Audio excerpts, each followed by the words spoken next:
Yes, good afternoon. నేను అశోక్. ఇప్పుడు భారత్ పాక్ మధ్య ఆపరేషన్ సింధూర్ వ్యవహారానికి సంబంధించిన డిస్కషన్ ప్రపంచం అంతా కూడా చూస్తోంది. ఏం జరగబోతోంది, ఏం జరుగుతుంది అనేది అబ్జర్వ్ చేస్తున్నారు. అమెరికా మధ్యవర్తిత్వంతో ప్రస్తుతానికైతే కాల్పుల విరమణ తాత్కాలికంగా వాయిదా వేశారు రెండు దేశాల మధ్య కూడా. నిన్న ప్రధాని నరేంద్ర మోడీ కూడా ఇదే అంశాన్ని ప్రకటించారు కూడా. ప్రకటించడంతో పాటు ఏ విధంగా మన సింధూరాన్ని తుడిచివేసిన పాకిస్తాన్ ఉగ్రవాదుల్ని ఏ విధంగా నాశనం చేసాం, వాళ్ళ ఉగ్రవాద స్థావరాలను ధ్వంసం చేసామన్న అంశం మీద కూడా ప్రధాని నరేంద్ర మోడీ సుదీర్ఘంగా నిన్న వివరించారు. సో దీని గురించి మనం డిస్కస్ చేద్దాం. మనతో పాటు ప్రొఫెసర్ కె నాగేశ్వరరావు గారు అందుబాటులో ఉన్నారు. సార్ నమస్తే అండి. నాగేశ్వరరావు కాదండి మిత్ర, నా పేరు సార్. నా పేరు రావు లేదు, నా పేరులో Nageswar sir. Hello Ashok. Sir Nageswar Rao అంటున్నారు, రావు లేదు. Yes sir. ఆపరేషన్ సింధూర్లో ఈ కాల్పుల విరమణ ఒప్పందం గురించి మీ అభిప్రాయం ఏంటి సార్? అభిప్రాయం ఏంటంటే దాని మీద అభిప్రాయం ఏముంటుంది? కాల్పుల విరమణ ఒప్పందము ప్రభుత్వం ప్రకటించింది, దాన్ని మనం అంగీకరించాలి. మన అభిప్రాయాలతో సంబంధం ఏంటి నాకు అర్థం కాదు. అంటే బయట రకరకాల విరమణ ప్రభుత్వం కదా డిసైడ్.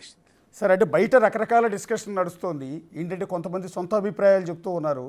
యుద్ధంలో ముందుకెళ్తుంటే బాగుండేది, నరేంద్ర మోడీ కావాలని డౌన్ అయిపోయాడు, అమెరికా ప్రెషర్తో లొంగిపోయాడు, ట్రంప్ బెదిరించాడు కాబట్టే నరేంద్ర మోడీ ఈ విధంగా చేశారు అని రకరకాల అభిప్రాయాలు వ్యక్తం చేస్తున్నారు. అంటే యుద్ధంలో ముందుకెళ్ళి ఉంటే బాగుండేది, పీఓకేని ఈ సమయంలో స్వాధీనం చేసుకుని ఉంటే బాగుండేది అనేది చాలామంది అభిప్రాయం.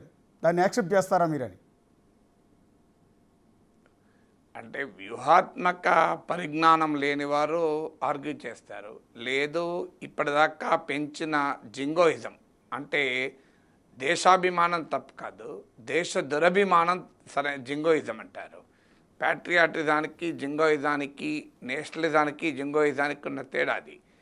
దేశాభిమానం వేరు, దేశం పట్ల దురభిమానం ఉండడం వేరు. ఆ జింగోయిజం వల్ల యుద్ధం అంటే, యుద్ధానికి ఉండే పర్యవసనాలు ఏంటివి అర్థం కాక, ఒక దేశ వ్యూహాత్మక నీతి అర్థం కాక మాట్లాడుతుంటారు. సో ఎందుకంటే ఇప్పటిదాకా ఆ రకమైన హిస్టీరియాను పెంచారు. అంటే పాకిస్తాన్ సంగతి తెలుస్తాం, పాకిస్తాన్ లేకుండా చేస్తాం, నరేంద్ర మోడీ నాయకత్వం అంటే మామూలు కాదు, భారతీయ జనతా పార్టీ ఇప్పుడు అధికారంలో ఉంది, ఇది న్యూ ఇండియా, ఇది ఓల్డ్ ఇండియా కాదు, ఇట్లాంటి భావజాలాన్ని, భావోద్వేగాన్ని విపరీతంగా పెంచి ఉంచారు. పెంచిన దాని పర్యవసనం ఏంటంటే ఆ భావోద్వేగమే ఇప్పుడు ఈ ప్రశ్నలకు కారణమవుతోంది. ఎందుకు ఆపారు మరి? పాక్ ఆక్రమిత కాశ్మీర్ను మోడీ తెచ్చేసుకుంటాడు, స్వాధీనపరుచుకుంటారు. మోడీ అంటే మామూలు విషయమా? మోడీని చూస్తే పాకిస్తాన్ హడలెత్తుతోంది. ఇలాంటివన్నీ కూడా ఒక నరేటివ్ బిల్డ్ చేశారు.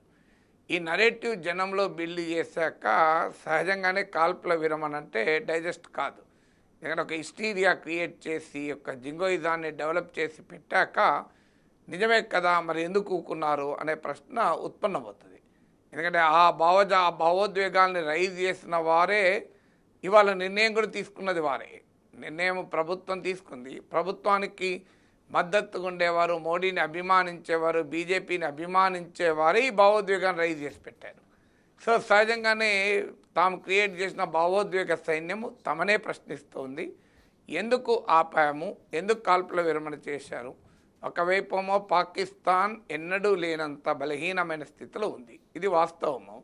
ఎందుకంటే ప్రపంచం కలిసి రాలే, ఇస్లామిక్ దేశాలు కలిసి రాలే, చైనా, తుర్కీ, అజర్బైజాన్ మినహా ఎవరు కూడా పాకిస్తాన్ వైపు లేరు.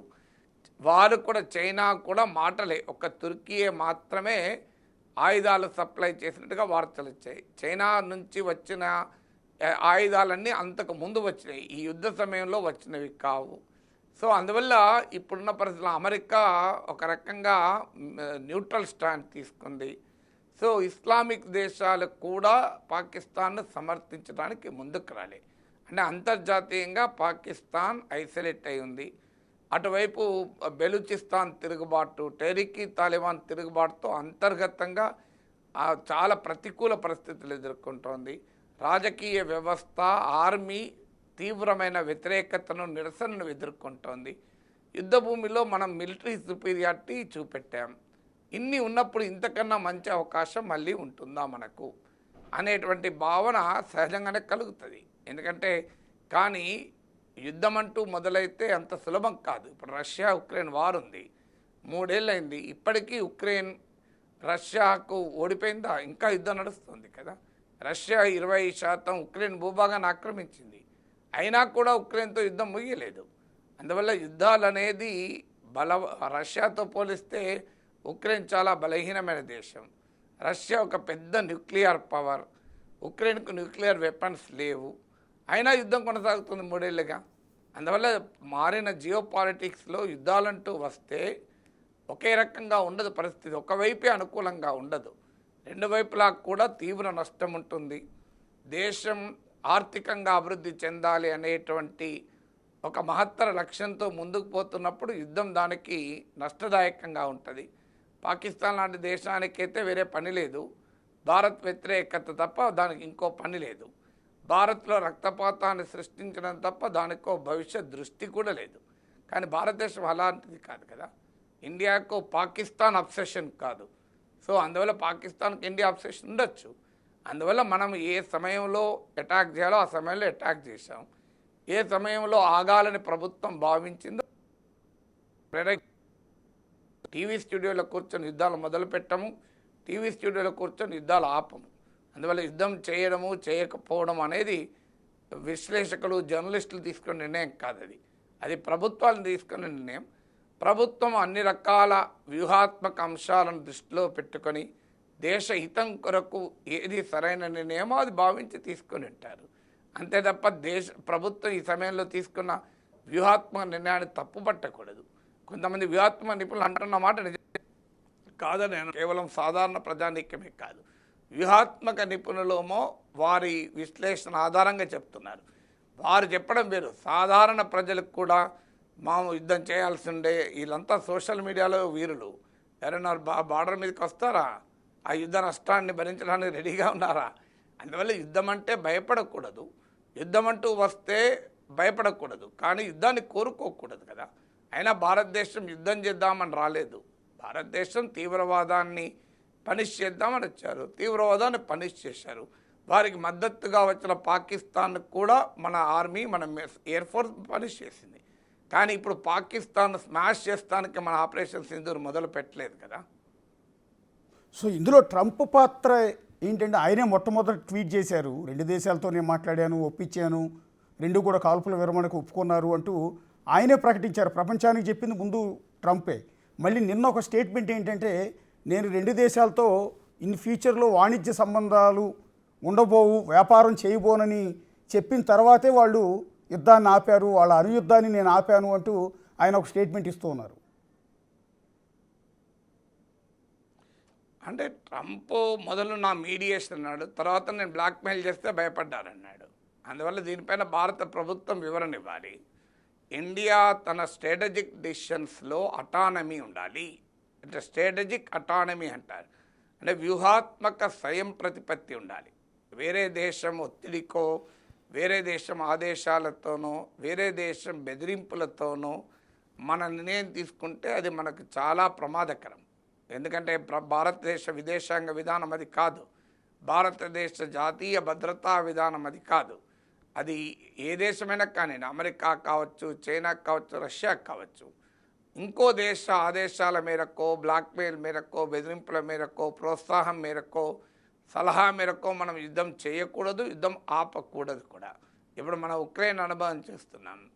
అమెరికా సహకారంతో యుద్ధం మొదలుపెట్టింది, ఇవాళ అమెరికా వెనక్కిపోయింది, ఉక్రెయిన్ పరిస్థితి ఎలా ఉంది? ధైర్యంగా తయారైపోయింది. సో అందువల్ల ఎప్పుడు కూడా మన విదేశాంగ విధానము, వ్యూహాత్మక విధానంలో కంప్లీట్ అటానమీ అండ్ ఇండిపెండెన్స్ ఉండాలి. అందుకే ఆపరేషన్ సింధూర్ విషయంలో కానీ, పాకిస్తాన్పై కాల్పుల విరమణ కానీ భారత ప్రభుత్వ నిర్ణయం అయితే మనకు అభ్యంతరం ఉండాల్సిన అవసరం లేదు. ఎందుకంటే ఇది మన ప్రభుత్వం, మనం ఎన్నుకున్న ప్రభుత్వము, మన దేశ హితాన్ని దృష్టిలో పెట్టుకొని మన ప్రభుత్వం నిర్ణయం తీసుకుంటుందని మనం నమ్ముతాము. మనకు ఉండే సమాచారంతో పోలిస్తే ప్రభుత్వానికి ఈ స్ట్రాటజిక్ అంశాలపైన ఎక్కువ సమాచారం ఉంటుంది కనుక in all it's wisdom in all it's wisdom మన ప్రభుత్వం నిర్ణయం తీసుకుని ఉందని నమ్ముదాం. కానీ అమెరికా ఒత్తిడి మేరకో అమెరికా బెదిరింపులకో నిర్ణయం తీసుకుంటే దాని మించిన ప్రమాదకర సంకేతం ఇంకోటి కాదు. అందువల్ల ఖచ్చితంగా భారత ప్రభుత్వము ఇప్పటి వరకు అమెరికా ట్రంప్ వాదనలు నిజం కాదు అని చెప్తోంది. కానీ దానిపైన అధికారిక వర్గాలు నిజం కాదు అంటున్నాయి. అధికార వర్గం అంటే ఎవరు? అందువల్ల అది అమెరికా అధ్యక్షుడి మాటలు. మనం ఎవరో సాధారణ వ్యక్తి దానికి రెస్పాండ్ కాకూడదు. భారత ప్రధానమంత్రి రెస్పాండ్ కావాలి. ట్రంప్ వ్యాఖ్యలు నిజం కాదు, it's a bluff. India strategic autonomy protect అవుతుంది. At all cost India will be independent in its foreign policy, independence in the strategic decisions అని దేశానికి విశ్వాసం కల్పించాల్సిన బాధ్యత ప్రధానమంత్రి పైన ఉంది. ఇక ఈ అంశంలో పాకిస్తాన్ యుద్ధ భూమిలో పైచేయి సాధించలేదు. కానీ కశ్మీర్ సమస్యని ఇంటర్నేషనలైజ్ చేసే ప్రమాదం మొదటి నుంచి పొంచి ఉంది. ఈసారి ట్రంప్ నేను మధ్యవర్తిత్వం చేస్తానని ముందుకొచ్చాడు. నిజంగానే ట్రంప్ ఒత్తిడితోనే మనం కాల్పుల విరమణ చేస్తే ట్రంప్ రేపు కశ్మీర్ విషయంలో నేనే పంచాయతీ తీరుస్తానని ముందుకొస్తాడు. అది కూడా మనకు నష్టదాయకం. అందువల్ల ఖచ్చితంగా దీనిపైన ప్రభుత్వం క్లారిఫై చేయాలి. దేశ స్ట్రాటజిక్ అటానమీ ఎట్టి పరిస్థితుల్లో మనం ఎవరికీ తాకట్టు పెట్టకూడదు. అసలు కాల్పుల విరమణ సడన్గా ఎందుకు డెసిషన్ తీసుకోవాల్సి వచ్చింది? ఒక్క పాకిస్తాన్ డీజీఎంఓ నుంచి ఒక కాల్ రాగానే కాల్పుల విరమణ ఈ సాయంత్రం 5 గంటల నుంచి అమలు చేస్తున్నామని 10వ తేదీ ప్రకటించింది మన ప్రభుత్వం కూడా. సో ఏం జరుగుతుందని మీ కోణంలోంచి సార్? నాకు అర్థం కాలే క్వశ్చన్. మీరు మళ్ళీ అంటే పాకిస్తాన్ డీజీఎంఓ నుంచి ఒక్క కాల్ రాగానే కాల్పుల విరమణకు అంగీకరిస్తున్నట్టుగా భారత ప్రభుత్వం ప్రకటించింది. సో ఈలోపటే త్రివిధ దళాలకు సంబంధించిన అధిపతులు ఇస్తున్న ప్రకటనలు కానీ, నరేంద్ర మోడీ నిన్న చేసిన ప్రకటన కానీ, ట్రంప్ చేస్తున్న ప్రకటన కానీ టోటల్లో కన్ఫ్యూజన్ క్రియేట్ అవ్వట్లా. ఎందుకు కాల్పుల విరమణకు భారత్ అంగీకరించిందంటే పూర్తి క్లారిటీ ఎక్కడా రావట్లేదు. ఒక సందర్భంలో పాకిస్తాన్ డీజీఎంఓ నుంచి వాళ్ళ రిక్వెస్ట్ మేరకే మన యుద్ధాన్ని ఆపాము, మన కాల్పుల విరమణ ఆపామని నిన్న నరేంద్ర మోడీ కూడా అంటున్నారు. ట్రంప్ ఏమో కాదు నేనే ఆపాను అంటున్నాడు. సో కన్ఫ్యూజన్ క్రియేట్ చేస్తున్నారు కదా అంటున్నా. అంటే అందుకే కదా నేను చెప్పేది, దానిపైన మనకు వివరణ కావాలి, ప్రధానమంత్రి వివరణ ఇవ్వాలని చెప్తున్నది అదే. ఎందుకంటే మన ప్రభుత్వమేమో మీరు అన్నట్లు పాకిస్తాన్ డీజీఎంఓ నుంచి కాల్ వచ్చింది, తర్వాత మనము దానిపైన విచారించి మనం కూడా అంగీకరించామని చెప్తున్నారు. కానీ మనకన్నా ముందే ట్రంప్ ట్వీట్ చేశాడు. ట్రంప్కి ఎవరు చెప్పారు? సో ఇది మనం అంగీకరించామని మనం చెప్పకపోతే ట్రంప్కి ఎలా తెలిసింది? ఈ ప్రశ్న అనివార్యంగా ముందుకు వస్తుంది. ట్రంప్ తన రాజకీయ కారణాల రీత్యా తన పర్సనల్ క్రెడిట్ కొరకు చేస్తే చేయవచ్చు. కానీ ట్రంప్ ఎందుకు చేశాడన్నది ఇప్పుడు మనకి ఇష్యూ కాదు. ట్రంప్ తాను యుద్ధాలు ఆపుతున్నాను అనే యొక్క వాతావరణాన్ని క్రియేట్ చేసుకోవడానికి చేశాడు. ఎందుకంటే ఆయన కోరుకున్నట్టు ఇంకా ఉక్రెయిన్ యుద్ధం ఆగలేదు, గాజా యుద్ధం ఆగలేదు. ఎలక్షన్ సమయంలో తాను యుద్ధాలు ఆపుతానని మాట్లాడాడు కనుక యుద్ధాలు తానే ఆపుతున్నాడు అనే ఇమేజ్ కొరకు ట్రంప్ క్లెయిమ్ చేసుకోవచ్చు. ఇష్యూ ట్రంప్ ఎందుకు చేశాడన్నది కాదు. ట్రంప్ ముందుగా ప్రకటించాడంటేనే మరి అమెరికా జోక్యంతో, అమెరికా ఒత్తిడితో ఇది జరిగిందా? ఒత్తిడి ఏంటి? మరి జోక్యంతో జరిగింది, ఒత్తిడితో జరిగితే ట్రేడ్ నేను ఆపుతానని బెదిరిస్తే ఒప్పుకున్నారని ట్రంప్ అంటున్నాడు. సో అందువల్ల ఒకటి మాత్రం నిజం, ట్రంప్కు ముందే ఈ విషయం తెలిసింది, దేశ ప్రజల కన్నా ముందు ట్రంప్కు తెలిసింది. అంటే ట్రంప్ ప్రమేయం లేకుండా ఎలా తెలుస్తుంది? పాకిస్తాన్ అమెరికాను కోరి ఉండవచ్చు. మన ప్రభుత్వ వాదన ప్రకారం కూడా పాకిస్తాన్ అమెరికాను రిక్వెస్ట్ చేసింది, అమెరికా దగ్గరకు వెళ్తుంది కూడా. పాకిస్తాన్ కొత్తగా ఏముంది, ప్రతిసారి కాపాడమని అమెరికా దగ్గరికి వెళ్తుంది. అదేమీ ఆశ్చర్యపడాల్సిందే లేదు. పాకిస్తాన్ వెళ్ళినా మనం చెప్పాల్సింది ఏంటి? పాకిస్తాన్ తీవ్రవాదాన్ని ఆపాలి, మొదలు ఆ సంగతి చెప్పమనండి అని అనాలి. కానీ పాకిస్తాన్ భారత్ను రెండు సమానంగా పేర్కొంటూ ఇండియా పాకిస్తాన్ మధ్య అమెరికా ఎవరు జోక్యం చేసుకోవటానికి? సో అది మన విధానానికి వ్యతిరేకం. అందువల్లనే ఇవాళ అందరూ అడుగుతున్నది అసలు ట్రంప్ వ్యవహారం ఎందుకు వచ్చింది, ట్రంప్ ఎందుకు అన్నాడు అన్న తర్వాత సంగతి, ట్రంప్ ఏం చేశాడన్నది కావాలి. అమెరికా పాత్ర ఏంటి ఈ వ్యవహారంలో? కాల్పుల విరమణ అమెరికా బెదిరింపుల వల్ల జరిగి ఉంటే చాలా ప్రమాదకరం. అందులో ట్రేడ్ జరపమని అమెరికా బెదిరిస్తే జరిగి ఉంటే ఇంకా ప్రమాదకరం. ఎందుకంటే అమెరికా పాకిస్తాన్ కూడా మిత్ర దేశం, మనకే కాదు. అందువల్ల పాకిస్తాన్ ఈవెన్ మిత్రదేశం చెప్పినా కూడా వినకూడదు. ఇది మన నిర్ణయంగా ఉండాలి కదా. అంటే చాలామంది సోషల్ మీడియాలో యుద్ధం చేసేవాళ్ళు, ఇందాక మనం వాళ్ళ గురించి మాట్లాడుకున్నాం, విపరీతమైన స్టేట్మెంట్స్ ఇస్తూ ఉన్నారు. ప్రధాని నరేంద్ర మోడీ కాదు సరెండర్ మోడీ అంటూ ఉన్నారు కొంతమంది ఏమో ఫైర్ అనుకుంటువా సీజ్ ఫైర్ అంటూ హేళన చేస్తున్నారు ఏకంగా ప్రధాని నరేంద్ర మోడీని. ఇంకంతేకాదు కాల్పుల విరమణ ప్రకటన చేసిన విదేశాంగ శాఖ సెక్రటరీ విక్రమ్ మిస్రీని ఉద్దేశించి ఆయన ఫ్యామిలీని ఇష్టం వచ్చినట్టు తిట్టిపోస్తున్నారు సోషల్ మీడియాలో. యుద్ధం చేసేయాల్సిందే, పాకిస్తాన్ని నాశనం చేసేయాల్సిందే, పిఓకేని స్వాధీనం చేసుకోవాల్సిందే, ఇదే చాలామంది నుంచి సోషల్ మీడియాలో వస్తున్న డిమాండ్ అండి. ఒక ప్రొఫెసర్గా అపార అనుభవం ఉన్న మీరు వాళ్ళందరికీ ఎలాంటి ఒక క్లారిటీ అనేది ఇస్తారండి? అంటే విక్రమ్ మిస్త్రీని ట్రోల్ చేయడం అనేది అర్థరహితము. ఆయన ఫారిన్ సెక్రటరీ మాత్రమే, మన ప్రభుత్వ నిర్ణయాన్ని మాత్రమే వివరిస్తారు. నిర్ణయం తీసుకునేది ఆయనకు కాదు, నిర్ణయం తీసుకోవడంలో ఆయన ప్రమేయం కూడా ఉండదు. అందువల్ల ఆయన మీద పడితే ఏమొస్తుంది? అది దానికి పరిష్కారం అది కాదు కదా. అదేంటంటే నరేంద్ర మోడీని అడగలేక, ఆ ధైర్యం లేక, నరేంద్ర మోడీ పట్ల అభిమానాన్ని కలిగి ఉంటూ ఈ నిర్ణయాన్ని అంగీకరించలేని వారు విక్రమ్ మిస్త్రీ మీద పడుతున్నారు. ఎందుకంటే విక్రమ్ మిస్త్రీ మీద పడుతున్న వాళ్ళంతా రైట్ వింగ్ హ్యాండ్లర్సే, అంటే ప్రో బీజేపీ వారే విక్రమ్ మిస్త్రీ పైన పడుతున్నది. సో మరి విక్రమ్ మిస్త్రీ ఏం చేస్తారు? ఆయన తప్పేముంది అందులో? ఆయన ప్రభుత్వ నిర్ణయం కదా చెప్పేది, ఆయన సొంత నిర్ణయం చెప్తాడా? ఆయన సొంత నిర్ణయం చెప్తే ఆయన ప్రభుత్వం ఇప్పటికీ సస్పెండ్ చేయదా? అందువల్ల అన్యాయంగా ఒక ఆఫీసర్ పైన పడడంలో అర్థం లేదు. మీకు ధైర్యం ఉంటే నరేంద్ర మోడీని ప్రశ్నించండి. మీరు మధ్యలో విక్రమ్ మిస్త్రీని ప్రశ్నిస్తే ఏమొస్తుంది? ఇక నరేంద్ర మోడీ పైన ఆ రకమైన విమర్శలు ఎందుకు వస్తున్నాయి అంటే నేను ఇంతకుముందే చెప్పాను మీకు అది. ఎందుకంటే మోడీ ప్రభుత్వము, మోడీ పరివారము, మోడీ ప్రభుత్వము పాకిస్తాన్ పైన పోరాడుతున్నంత కాలం మోడీ పరివారము, నరేంద్ర మోడీ మహావీరుడు, నరేంద్ర మోడీ శూరుడు, నరేంద్ర మోడీ లాంటి నాయకుడు ఉన్నాడు కనుకనే పాకిస్తాన్ వణికిపోతుంది, నరేంద్ర మోడీ కనుకనే తీవ్రవాదాన్ని అంతం చేయగలడు అంటూ మోడీ పరివారం పెద్ద ఎత్తున ఒక నెరేటివ్ బిల్డ్ చేసి పెట్టింది. అది చరిత్రలో వాస్తవం కాదు. నరేంద్ర మోడీ గట్టిగా నిలబడ్డాడు అన్నది నిజం. అందుకు నరేంద్ర మోడీని అభినందించాల్సిందే. దేశ రాజకీయ పార్టీలన్నీ ప్రభుత్వ నిర్ణయాన్ని సమర్థించాయి, దాంట్లో ఏం డిస్ప్యూట్ లేదు.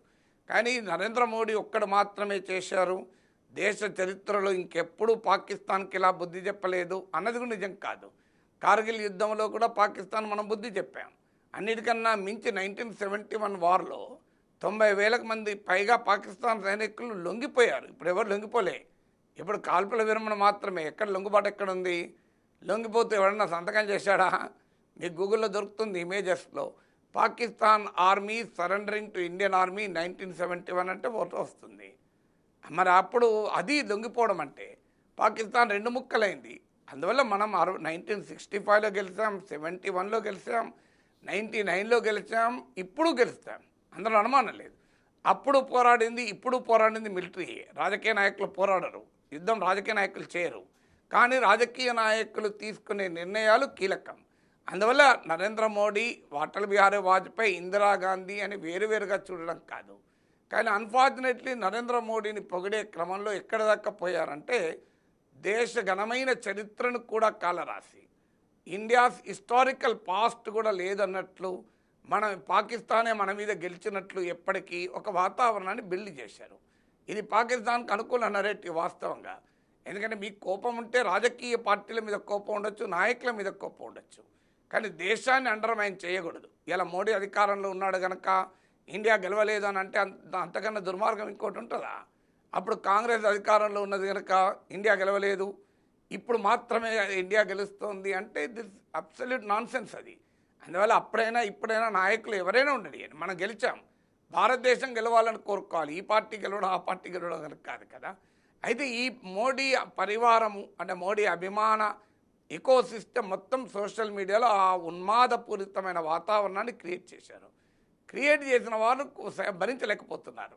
సడన్గా కాల్పుల విరమణ చేసే వరకు ఏం చేయాలని అంటే మోడీ ప్రభుత్వ నిర్ణయాల్ని మోడీ పరివారమే సృష్టించిన ప్రభంజనం తట్టుకోలేకపోతుంది. అందువల్ల ఈ ప్రశ్నలన్నీ అడుగుతున్నాయి. అందుకు దానికి ఆన్సర్ చెప్పాల్సింది ఎవరు? ఆ మోడీ పరివార ప్రభంజనాన్ని సృష్టించిన వారే ఆన్సర్ చెప్పాలి. ఇది Narendra Modi is victim of his own eco system కదా. ఆయన ఇకో సిస్టమే మోడీని బీజేపీని ప్రశ్నిస్తుంది. అందువల్ల నేనెందుకు ఎట్లా ఆన్సర్ చెప్పగలుగుతాను? నేను ప్రభుత్వం తీసుకున్న కాల్పుల విరమణ వివేకంతో తీసుకున్న నిర్ణయంగానే భావిస్తాను. భారత ప్రభుత్వానికి ఆ నిర్ణయం తీసుకునే అధికారం ఉంది. సాధారణ ప్రజలుగా మనము ఆ నిర్ణయాలు చెప్పకూడదు, తీసుకోకూడదు. మనం కాదు ఆ నిర్ణయాలు తీసుకోవాల్సింది. వ్యూహాత్మక నిర్ణయాల్ని ప్రభుత్వ ప్రెరగేటివ్గా గుర్తించాలి. మనకు దాని ఇంప్లికేషన్స్ ఏంటి అనేది వచ్చినప్పుడు మనం అడగచ్చు. కానీ ఇప్పుడు కాల్పుల విరమణ సరెండర్ అయ్యాడు మోడీని అని అనడం అర్థం లేని ఆర్గ్యుమెంట్. మోడీ సరెండర్ ఎందుకు అవుతాడు? మోడీ సరెండర్ అంటే ఇండియా సరెండర్ అయినట్టు. అందువల్ల భారతదేశం ఎప్పుడూ సరెండర్ కాదు. అందువల్ల ఇది అంతకుముందు ఇందిరాగాంధీ, కాంగ్రెస్, మన్మోహన్ సింగ్ సరెండర్ అయ్యాడు, వాళ్ళు సరెండర్ అయ్యాడు, వీళ్ళు సరెండర్ అన్నారు కనుక ఇప్పుడు ఈ వార్త వస్తుంది. అందువల్ల ఎప్పుడు కూడా రాజకీయాలకు అతీతంగా దేశ భద్రత, దేశ విదేశాంగ విధానము, దేశ వ్యూహాత్మక నీతిని చేస్తే రాదు. అలా చూడకుండా ఈ 2014 తర్వాతనే భారతదేశం కొత్త దేశంగా అవతరించినట్లు, 2014 ముందు భారతదేశం ఒక బలహీనమైన చాతకాని దేశమని, శత్రువులకు వణుకుతూ ఉన్న దేశమని క్రియేట్ చేసిన ఇమేజెస్ ఎంత తప్పు ఇప్పుడు అర్థమవుతుంది కదా.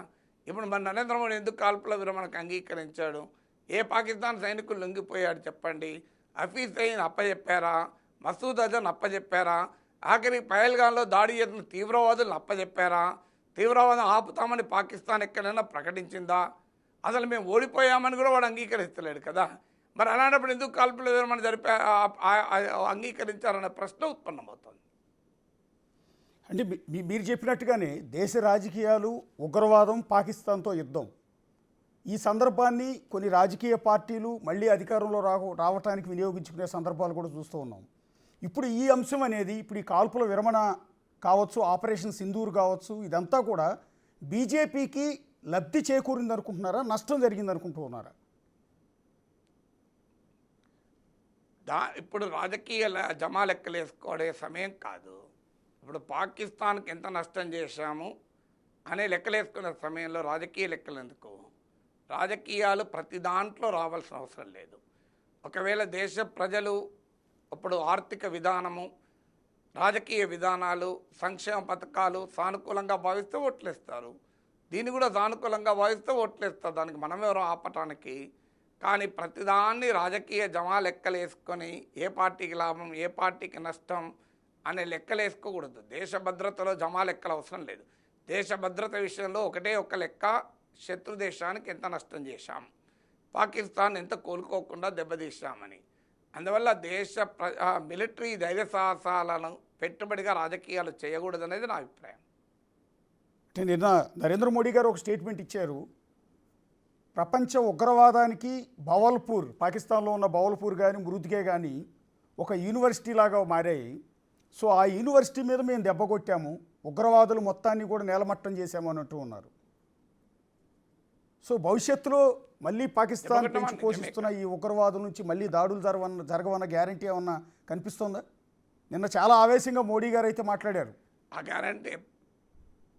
గ్యారంటీ మోడీని ఇవ్వనప్పుడు నాగేశ్వర ఎట్లా ఇస్తాడు? మోడీ ఇచ్చాడా భవిష్యత్తులో తీవ్రవాదం ఉండదు అని? తీవ్రవాదులు మళ్ళీ దాడి చేస్తే మళ్ళీ బుద్ధి చెప్తామన్నాడు తప్ప ఉండదని అనలేదు కదా. ఇప్పుడు తీవ్రవాదం ఉండదని ఎవరు గ్యారంటీ ఇవ్వాలి? పాకిస్తాన్ ఇవ్వాలి. నాగేశ్వర ఎలా ఇవ్వగలుగుతాడు? పాకిస్తాన్ చరిత్ర ఆ గ్యారంటీ ఇవ్వలేడు. భారత కూడా గ్యారంటీ ఇవ్వలేదు. అప్పుడు నేను ఎలా గ్యారంటీ ఇస్తాను? అందువల్ల పాకిస్తాన్ చరిత్ర తెలిసిన ఎవడో ఆ గ్యారంటీ ఇవ్వడు. ఇప్పుడు ఈ 4 రోజుల ఘర్షణతోనే, 4 రోజుల యుద్ధంతోనే పాకిస్తాన్లో తీవ్రవాద నామరూపాలు లేకుండా పోయిందనుకుంటే అది పొరపాటే. పాకిస్తాన్లో ఉన్నటువంటి టెర్రర్ ఇన్ఫ్రాస్ట్రక్చర్కు మనం నష్టం చేకూర్చింది నిజం, దెబ్బతీసింది నిజం. కానీ అది నామరూపాలు లేకుండా పోయింది అనుకుంటే చాలా పొరపాటు. కొమ్మలు కొట్టేయడం వేరు, చెట్టు కొట్టేయడం వేరు, వేళ్లతో పీకేయడం వేరు. ఇప్పుడు ఆపరేషన్ సింధూర్ వేళ్లతో పీకేయలేదు, కొమ్మలు కొట్టేసింది, చెట్టును కొంతవరకు కొట్టేసింది. అది మళ్ళీ పెరగదన్న గ్యారెంటీ ఏముంటుంది? మళ్ళీ పెరిగితే మళ్ళీ కొట్టేయాలి. అంటే ఒక చర్చ జరుగుతోంది సార్, ఏంటంటే పాకిస్తాన్ ప్రయోగించిన డ్రోన్లు, మిసైల్స్ కంటే కూడా వాటిని కోల్చడానికి మనం పెట్టిన ఖర్చే చాలా ఎక్కువగా ఉంది అని. అది ఫర్ ఎగ్జాంపుల్ చైనా నుంచి కొనుగోలు చేసిన మిసైల్స్ ఏమాత్రం పేలని మిసైల్స్ను ప్రయోగించింది, ఎంతకు పనికిరాని చీప్ ఖరీదైన డ్రోన్లను ప్రయోగిస్తే వాటిని కొట్టడానికి మనం కోట్లాది రూపాయలు ఖర్చు పెట్టి టెక్నాలజీ మొత్తం కూడా వాడాల్సి వచ్చింది అని అంటూ ఉన్నారు. అలాంటి మూర్ఖత్వ వ్యాఖ్యలకు నాలాంటి వాడు కామెంట్ చేయడు. ఇప్పుడు దానికి ఏ డ్రోన్కి ఎంత రేటు, ఏ డిఫెన్స్కి ఎంత రేటు మనమా కాదు లెక్కలేయాల్సింది. అది that are all operational details. Operational డీటెయిల్స్లోకి వెళ్ళే నా పరిజ్ఞానం నాకు లేదు, వెళ్ళే విజ్ఞానము నాకు లేదు. సోషల్ మీడియాలో వచ్చే ప్రతిదానికి సమాధానం చెప్పుకొని సమయం వృధా చేయకూడదు. సో ఏ డ్రోన్ వాడారు, దానికి ఏ డిఫెన్స్ వాడారు, దేనికి ఎంత కాస్ట్ అయింది, అది మిలిటరీ చూసుకుంటుంది, నా పని కాదు కదా. ఎస్ సార్, అంటే ఇప్పుడు డీజీఎంఓల మధ్య చర్చలు ఏ స్థాయిలో జరుగుతాయి సార్? అంటే డెసిషన్ మేకింగ్ ఉంటుందా, లేకపోతే ఓన్లీ కాల్పుల విరమణకు సంబంధించి డిస్కస్ చేస్తారా? ఎందుకంటే నిన్న సాయంత్రం జరిగింది, ఒక గంట పాటు హాట్ లైన్లో పాకిస్తాన్ డీజీఎంఓ, భారత్ డీజీఎంఓ వీళ్ళిద్దరే మాట్లాడుకున్నారు. ఏం మాట్లాడుకున్నారు అన్న విషయాలు కూడా బయటికి రివీల్ చేయలేదు. నిజానికి కొన్ని రహస్యాలు కూడా ఉండొచ్చు. అంటే మీకు తెలిసిన సమాచారం ప్రకారం ఏ ఏ అంశాల మీద వీళ్ళు డిస్కస్ చేసే అవకాశాలు ఉంటుందండి డీజీఎంఓల మధ్య? నాకెలా తెలుస్తాయండి? మీరు ఆశ్చర్యంగా అడుగుతున్నారు. నాకెలా తెలుస్తే డీజీఎం వాళ్ళ మధ్య మాట్లాడుకున్న విషయాలు నాకెలా తెలుస్తాయి? హైదరాబాద్లో కూర్చున్నానికి నేనేం క్లెయిమ్ చేయాలి దానికి తెలుస్తాయి? నిన్న జరిగిన టాక్స్ గురించి కాదు, స్థాయిలో చర్చలు director general of military operations మధ్య బేసిక్గా డిస్కషన్ అనేది ఎలా ఉంటుంది, అంటే ఏ స్థాయిలో ఉంటుంది అని నేను అంటుంది. బేసిక్గా డిస్కషన్ అనేది డీజీఎంఓల స్థాయిలోనే ఉంటుంది. మీరే చెప్తున్నారు కదా, డీజీఎంఓల మధ్య చర్చలు డీజీఎంఓల స్థాయిలోనే ఉంటుంది. దే ఆర్ ఓన్లీ ఆ మిలిటరీ ఆపరేషన్ స్థాయిలోనే ఉంటుంది, డిప్లొమాటిక్ స్థాయిలో ఉండేవి కావు. దాంట్లో ఆశ్చర్యమే ఉంది. అంటే మనం అనుకున్నట్టు ఆ డెసిషన్ మేకింగ్ అనేది ఉండదు కదా బేసిక్గా. నేను డెసిషన్ మేకింగ్ ఏ స్థాయిలో ఆ డెసిషన్ మేకింగ్ ఉంటుందండి. డెసిషన్ మేకింగ్ ఒకే స్థాయిలో ఉండదు కదా. డెసిషన్ మేకింగ్ ఇప్పుడు మీ స్థాయిలో క్వశ్చన్ ఏది అడగాలని ఉంటుంది, మీ ప్రోగ్రామ్ ఇన్ఛార్జ్ స్థాయిలో లైవ్ ఎంతకాలం నడపాలని ఉంటుంది. ఛానల్ అమ్మడం అనేది మీ స్థాయిలో ఉండదు, ఎవరి స్థాయిలో వాళ్ళకు ఉంటుంది. ఛానల్ అమ్మడమా, కొనడమా, ఇంకా ఎక్స్పాండ్ చేయడమా అనేది మీ సిఇఓ స్థాయి, ఎండి స్థాయిలో ఉంటుంది. డెసిషన్ మేకింగ్ అంటే ఏంటి? డెసిషన్ మేకింగ్ ఇది మల్టిపుల్ లెవెల్స్ కదా. సార్ చివరిగా ఒక్కసారి మీడియా గురించి కూడా డిస్కస్ చేసుకోవాలి. ఇప్పుడు పాకిస్తాన్ ఇండియా మధ్య జరిగిన ఈ వివాదం తర్వాత మీడియా చేసిన అతి గురించి యాజ్ ఏ మీడియా ఛానల్ పర్సన్గా నేను స్టూడియో నుంచి మీడియాతో సుదీర్ఘ సంబంధం ఉన్న మిమ్మల్ని అడుగుతూ ఉన్నాను. అది నేషనల్ మీడియా కావచ్చు, రీజనల్ మీడియా కావచ్చు, ఈ యుద్ధం గురించి ఇచ్చిన తప్పుడు వార్తలు కావచ్చు, వాటి గురించి ఏం చెప్తారు? మీడియా అంత ఒక్కటి కాదు. నేనేమి దేశంలో అన్ని టీవీ ఛానల్ విశ్లేషించలేదు. మీడియాలో అన్ని రకాల ధోరణులు ఉంటాయి. మీడియాలో పెద్ద ఎత్తున జింగోయిజాన్ని పెంచి పోషించారు. హేట్ మాంగరింగ్ కూడా జరిగింది. అందరూ చేశారని అనను. చాలా డిస్ఇన్ఫర్మేషను, మిస్ఇన్ఫర్మేషను, వార్లో జరిగే ప్రాపగండా వారు, ఇవన్నీ కూడా మీడియాలో రియాక్ట్ వచ్చాయి. ఉన్నవి లేనివి అన్నీ వచ్చాయి. అతి దేశభక్తిని ప్రదర్శించిన వారు ఉన్నారు, మమ్మల్ని మించిన జాతీయవాదులు లేరని ప్రదర్శించిన వారు ఉన్నారు. అన్ని రకాల వాళ్ళు ఉంటారు కదా మీడియా అంటే. ఎస్ సార్, ధన్యవాదాలండి ప్రొఫెసర్ నాగేశ్వరరావు గారు. మొదట్లో మిమ్మల్ని రావు అని సంబోధించాను, దానికి చివరిలో క్షమాపణ అడుగుతున్నాను. ప్రొఫెసర్ నాగేశ్వర్ మాత్రమే. యా, అది నాగేశ్వర్ గారు క్లారిఫికేషన్ అంతే. Interview. Yeah, thank you sir. చూస్తూనే ఉండండి బిగ్ టీవీ.